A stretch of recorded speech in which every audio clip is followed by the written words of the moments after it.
And thank you everyone for spending this hour with us.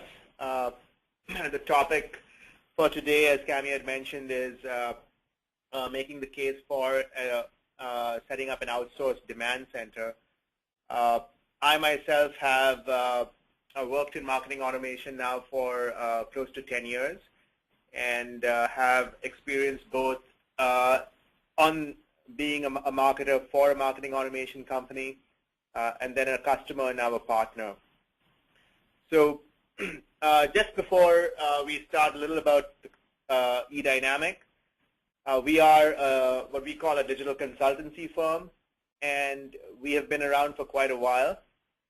We work across multiple verticals, from financial services, technology, retail, to hospitality and energy, and we're a global company. So we have offices in the United States. We're based out of New York. I'm speaking from Toronto, Canada, and we have offices in the Middle East and in India, from where Cami is actually speaking from right now.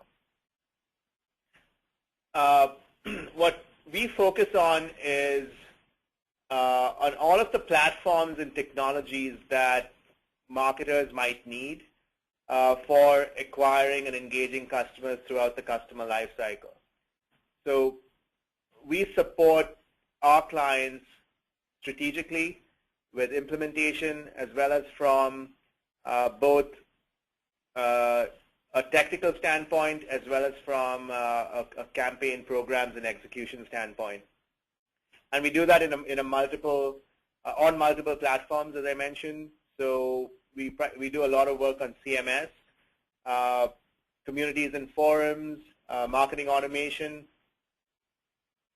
We do a lot of work on SEO and PPC, as well as on intranet, so SharePoint and platforms such as that.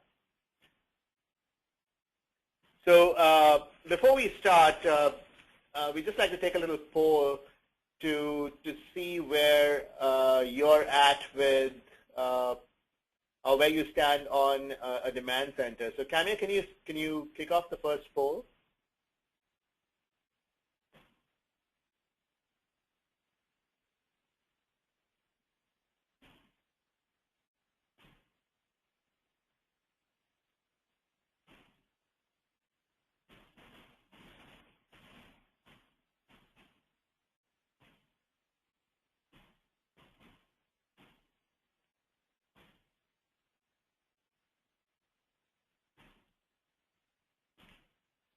Yeah, you can close the poll now, Camille.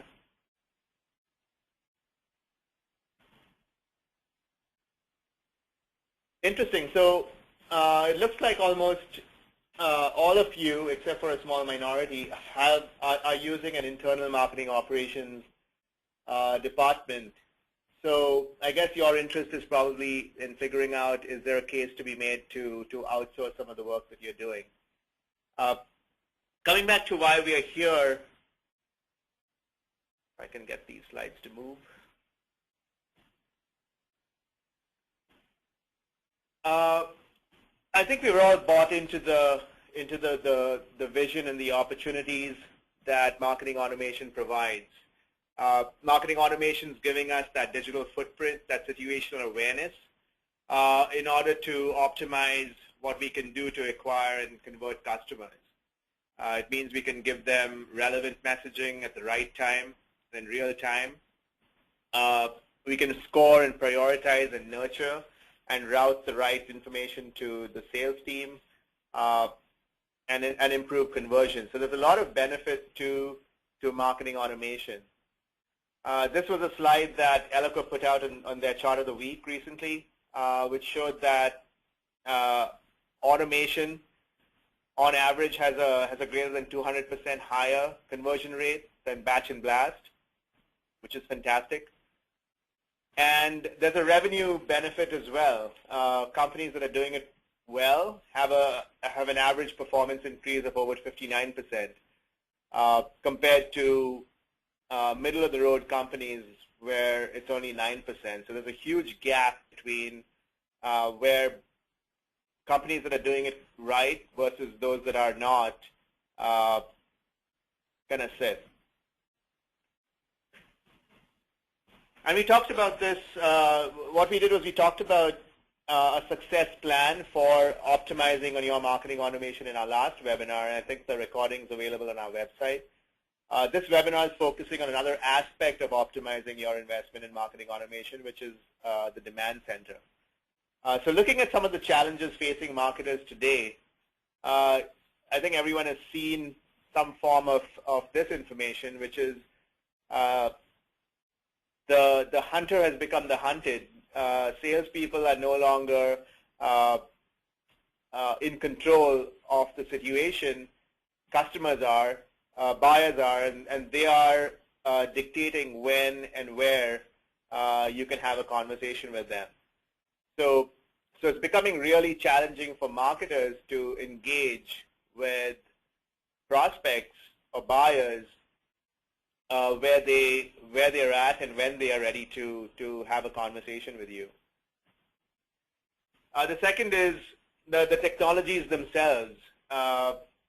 Most of us are working with probably 3 at the minimum, probably some web platform or analytics tool, maybe a CRM tool like Salesforce.com or Microsoft Dynamics, and probably a marketing automation tool like Eloqua or Marketo or Silverpop. So there's, but then there's there's the social media, and there's a whole bunch of other applications out there, and the question is, how do you deal with all of this? This is some data from Forrester that kind of backs that whole notion of using point solutions, and because of that, there's a disparate skill set that's necessary to manage and mine the information that all of these various tools, applications are putting out. Another aspect, of course, is bandwidth. In today's scenario, you wish you had 2 more people to help you, but budgets are tight, and you're trying to do as much as you can with what you've got. So it's always a problem to try to get kind of campaign throughput or program throughput out in order to drive those leads, drive that revenue through the sales pipeline and so on. The other aspect of marketing automation is you have to keep feeding the beast or stoking the engine. You need content, you need campaigns, and there's a lot to do. And unless you keep that going, it's not going to put out those qualified leads, the sales-ready leads that you want to send to sales. Or if you're doing customer marketing, then engaging them and targeting them with the right messaging. Another way of looking at that is it's a snowball effect. The more you do, the bigger it gets. And how do you deal with that? Finally, there's the data problem. So as you market to your database, be they customers or prospects, there is some loss or decay of contact data that's happening on a year-over-year basis. This is a slide from HubSpot, which shows that your list is expiring by about 25% every year, which means you have to devote a good chunk of your marketing budget in either acquiring new information or working with tools like Demandbase to bring in fresh data so that you can now market them accordingly. So those are the challenges. Now, what are the gaps that most organizations face when they are when they come across marketing automation? One of the biggest ones that we see is there's a skills gap. Marketing automation is always sold as something that's going to drive revenue and do a lot of great things. But what most people do not think about is the skills, the processes that are required within that team in order to manage and pilot that marketing automation tool. or any of the other tools, be there analytics, web content management systems, and so on. So skills is a big thing. The other aspect of skills is that the technology is constantly changing, and every marketer has got a day job. So the challenge then becomes how much time do you spend on education and training and getting up to speed and all of the new processes, new approaches, new technologies that are coming in, and keeping abreast of it all, and at the same time trying to do your job of driving programs, campaigns, and so on to kind of get throughput at the other end. Marketing automation is probably about 20 or 30% technical implementation and probably about 70 to 80% process.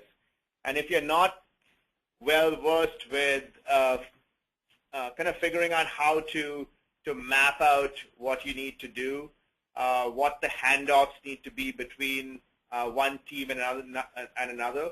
There's a lot of conversation about marketing and sales, but even within an organization, be it the web team versus the demand gen team, within the demand gen team, there might be an acquisition team and a nurturing team. What is the handoff? How do those workflows happen?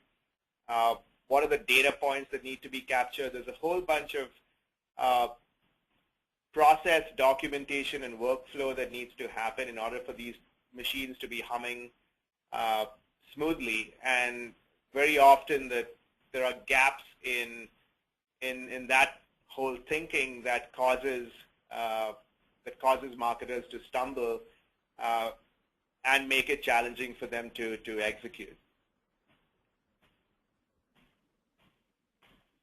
Another aspect is organizational readiness. So sometimes, even though you might be ready to roll up your sleeves and get down to cranking out these programs using a best-of-breed marketing automation tool, there might be other organizations that might impede that. For instance, IT or legal and compliance.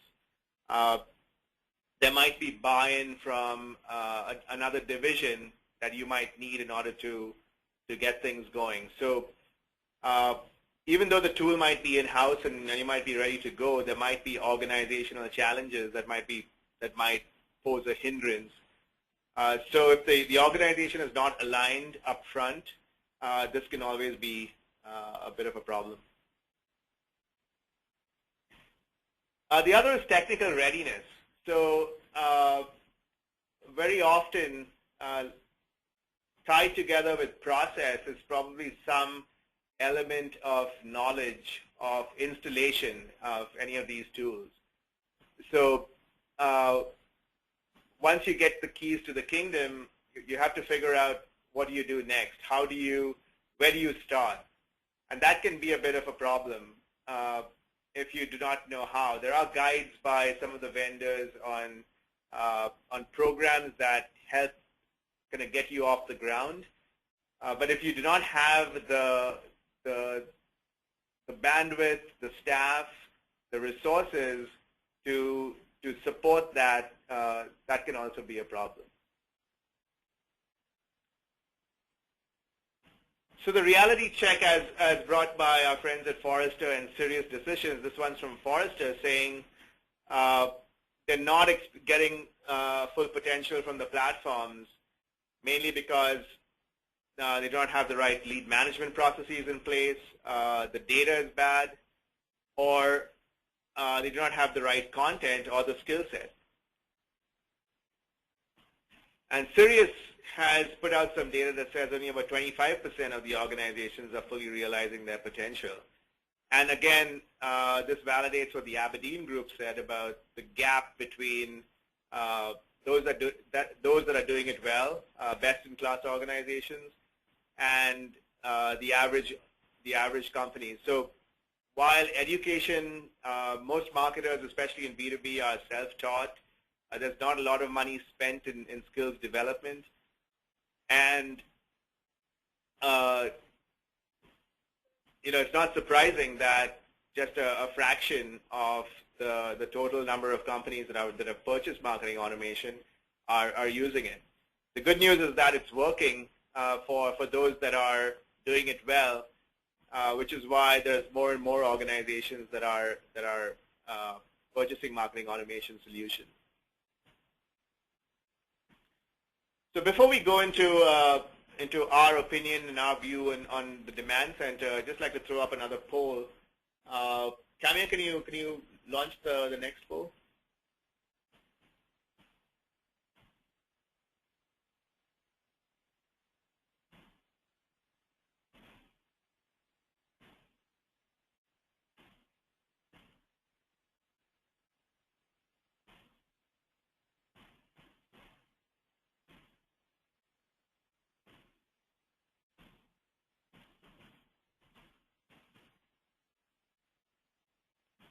Great, thanks, Kamya. So it looks like there was a bit of a change midway, but it looks like about 50% of you said you all agreed somewhat of having a kind of a centralized marketing suite, and about 25% said they agree really strongly, and 25% said they disagree somewhat. This was a poll done by, a survey done by Forrester, and it kind of mirrors in some, well, to some extent it mirrors what you said. You all had 50% agree somewhat, and here it had 40%, so it was still the majority. Agree strongly, there was a close match at 39%, and in our poll we had 25%. And again, disagree somewhat was 16%, and we had 25%.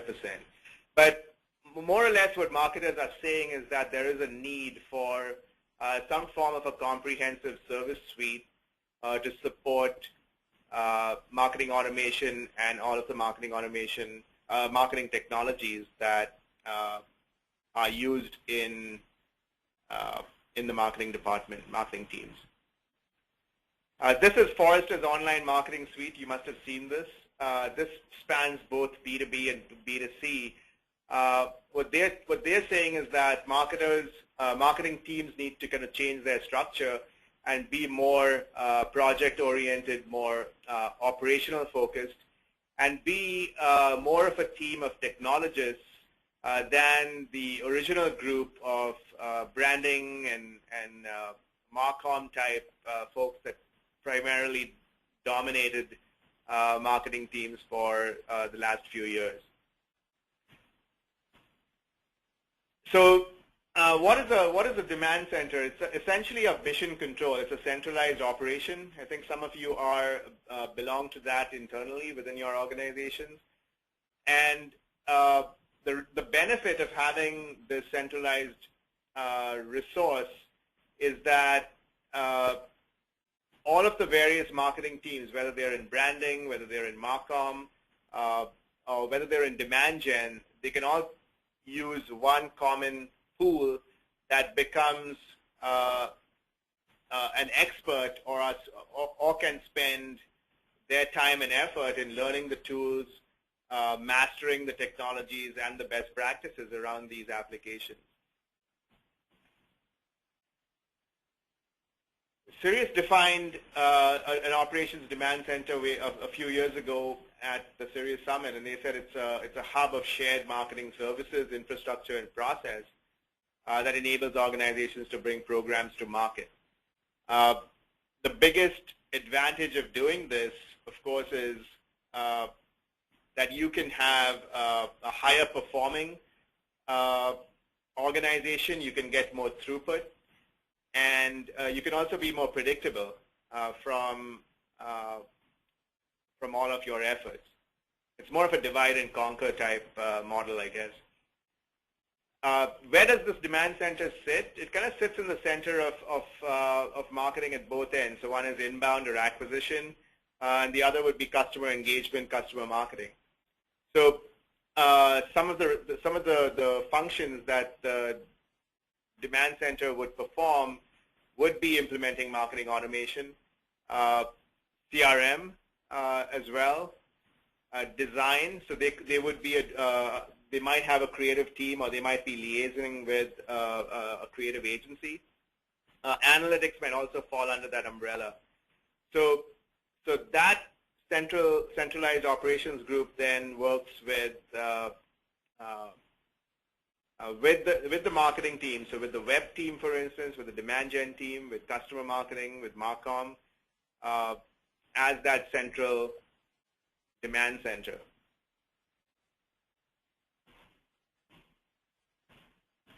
So we talked a bit about the gaps. So some of the gaps that we talked about were the skills gap, the process gap, organizational readiness, and technical readiness.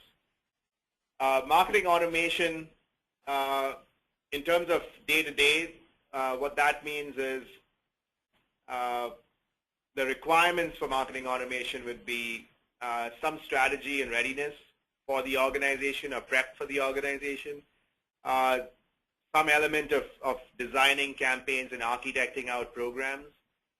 There might be some day-to-day operational support that organizations might need, or what marketing automation demands. And then finally, there's just the installation and the plugging in, the nuts and bolts of the tools themselves. A typical demand center would support these in kind of 4 primary buckets of activities. One being strategy and consulting, another being program implementation, so campaign design and execution. Day-to-day operations would be supported by a managed service group. And then finally, there's an implementation team that would just take care of the technology, the plugging in of the technologies.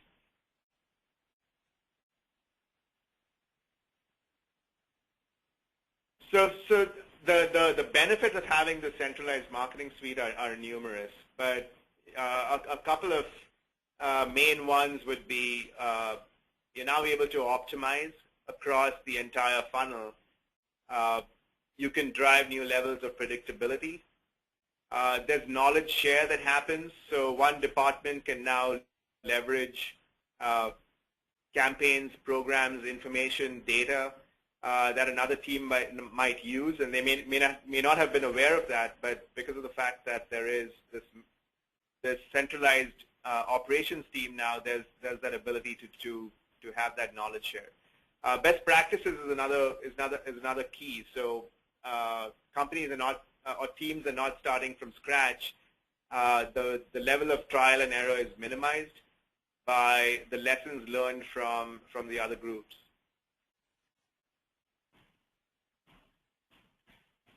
So here are some examples of what we see as kind of 3 models for these demand centers. So the first is an on-site model, a completely in-house operation center.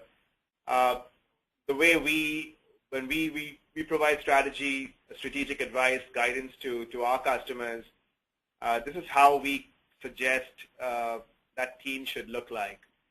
There is some demand gen leader and evangelist, someone in a senior position, who is the proponent and maybe even the decision maker who signed off on purchasing the tools. There's a day-to-day administrator who's kind of like the power user of the application or applications, and he or she will manage a team of depending on the size of the organization, a team of implementation specialists, and supported by design, creative, HTML, those types of folks. That core group is then used as a resource by marketing operations managers who might represent divisions, or they might represent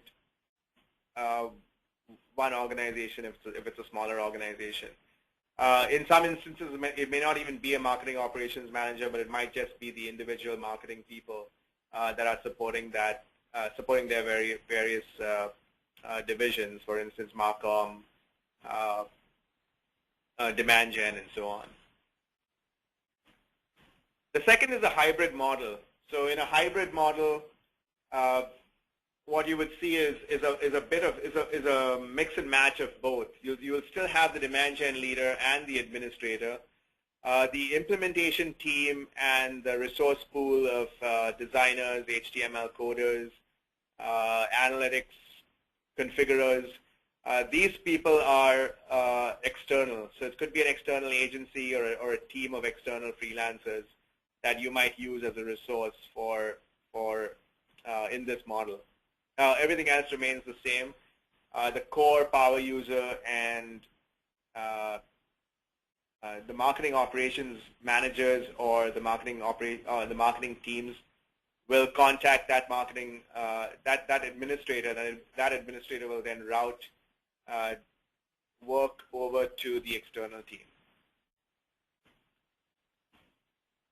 And then finally, there's of course the fully outsourced model where administration, strategy, best practices is completely handled by an outsourced agency.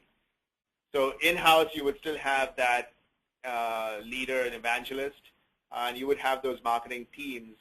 Depending on the size of the organization, you might have 1 or 2 or 3 or even more success managers that the agency provides to liaison with the client or with the customer. And there's a strategy lead at the vendor's end, at the digital agency's end, that then looks at all of the requirements from the organization from a business standpoint, and then translates that into a success plan, into a roadmap, into the calendar of activities that are then put through the marketing automation engine.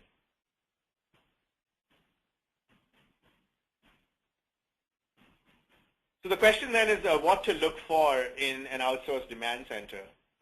And there are a couple of things. Let's look at what the definition of an outsourced demand center is. It's a services organization that centralizes all of the skill sets and capabilities in one group so that marketing investment is leveraged properly, there's efficiencies and impact.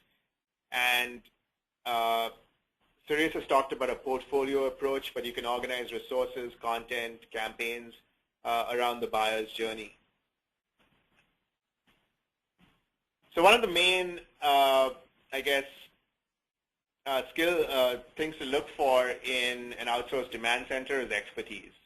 And it might not necessarily mean that the organization has to be an expert in just the marketing automation tool that you have purchased. It should be broader than that.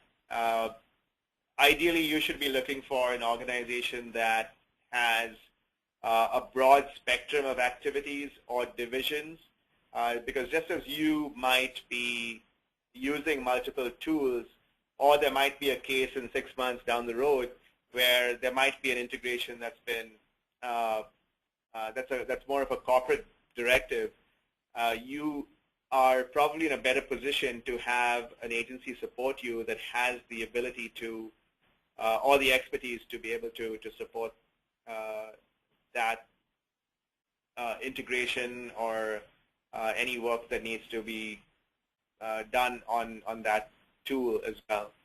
So having a broad set of skill sets across multiple tools is important. The other, of course, is you are looking for people who have been there and done that, and are not professional agency people who have not actually lived your life, driving revenue,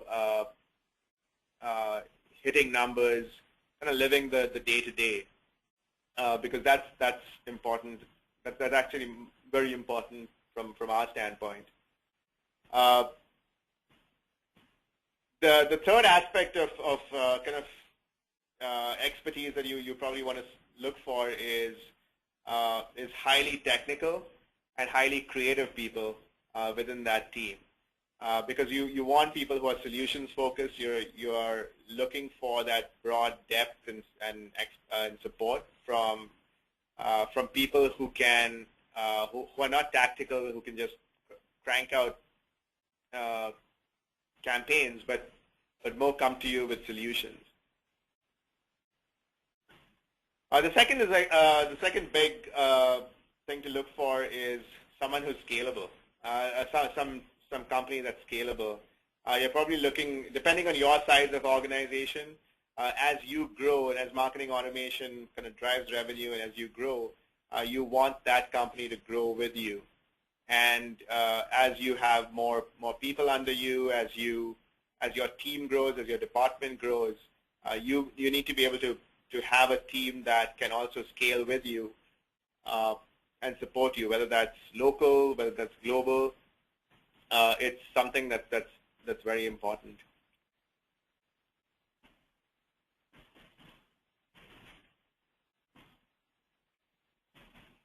Finally, all of this can cost money, so you're also looking for an organization that's very value focused. There are a number of ways in which you can engage with an external demand center or marketing operations organization, but at the same time, you have to keep an eye on your wallet. So it's always important to look for value when and check kind of quality of work coming out and throughput coming out versus the amount of money you're spending. So that's very important. Organizations that can scale without actually bursting your bank account are probably the ones that you should be looking for. And you've got to see a balance for organizations that can do blended rates, that might have offshore models where some efficiencies can be had with some of the strategic work done here and some of the more routine tasks being done at a much lesser rate to give you that balance and that efficiency, and from a cost standpoint as well as from a throughput standpoint.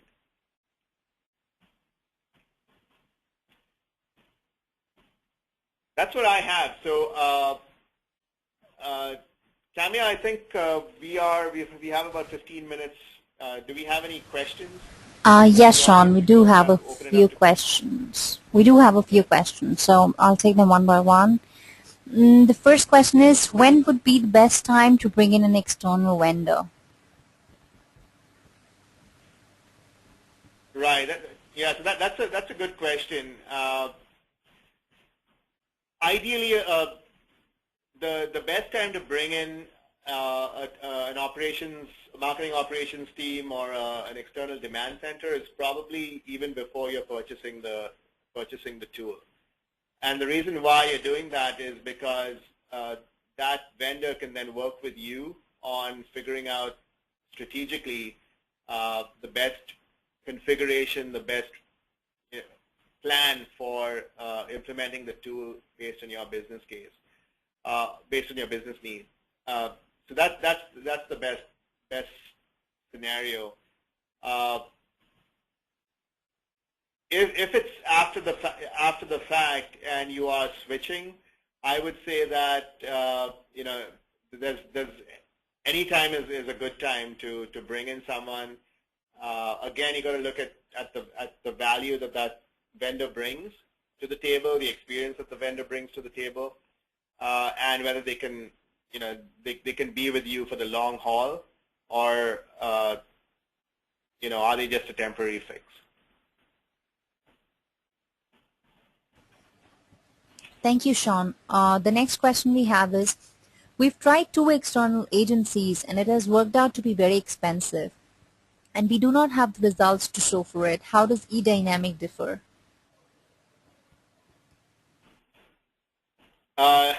That's a good question.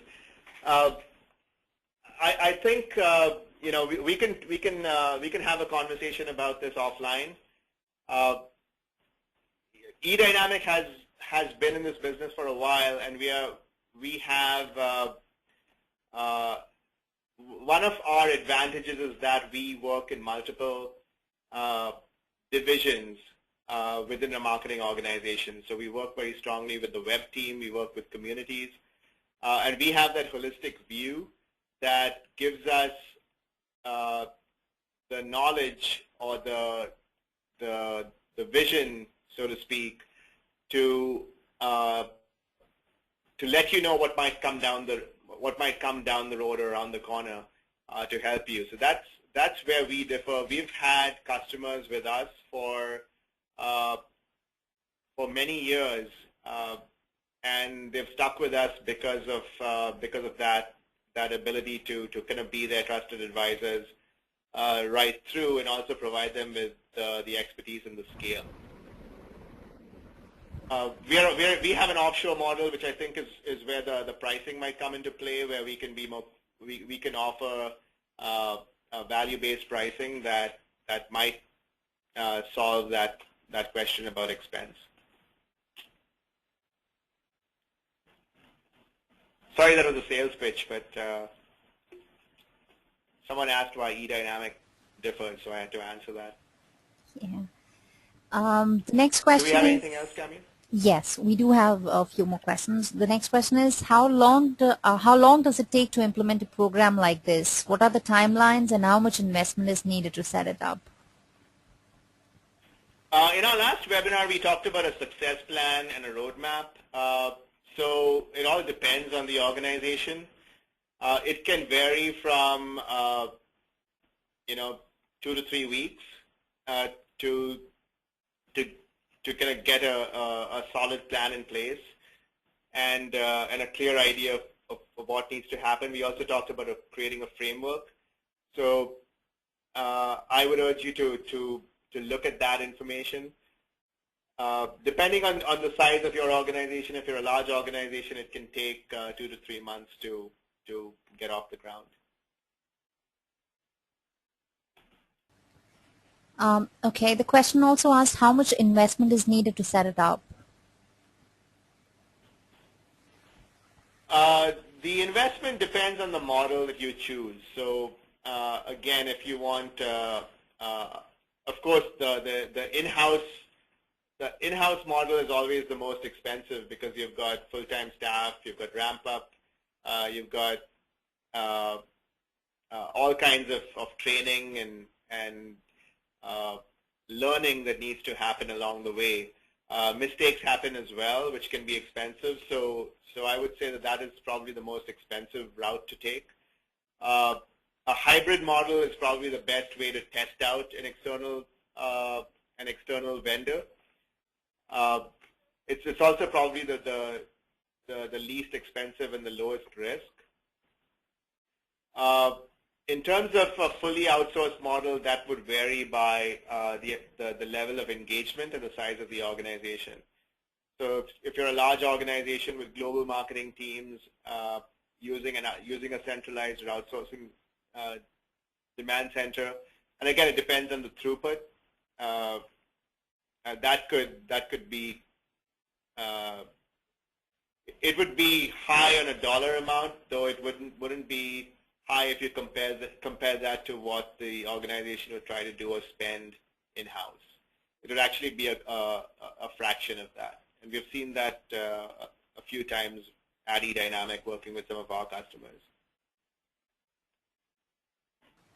I hope that answered that question. Great. We have one last question, which is, what are some of the first steps we should take to get going? Well, I think get some references. Talk to people and find out who's doing what. Look at companies that are probably doing more in your space or with the size of company that you are, and then shop around. I think send out an inquiry and ask some of these questions. Ask about scale. Ask about expertise, and then make your decision. Great. Thank you, Sean. We've covered all the questions from this webinar. And at this point, I would like to thank everyone for attending our webinar. We hope you found it informative. The recording for today's webinar will be available on our website within the next 3 business days, and we'll also be sharing the webcast URL with all the attendees via email. Please feel free to reach out to us at contact@edynamic.net for any questions you may have. Thank you, one. Thank you, guys. Thank you once again. Thank you all.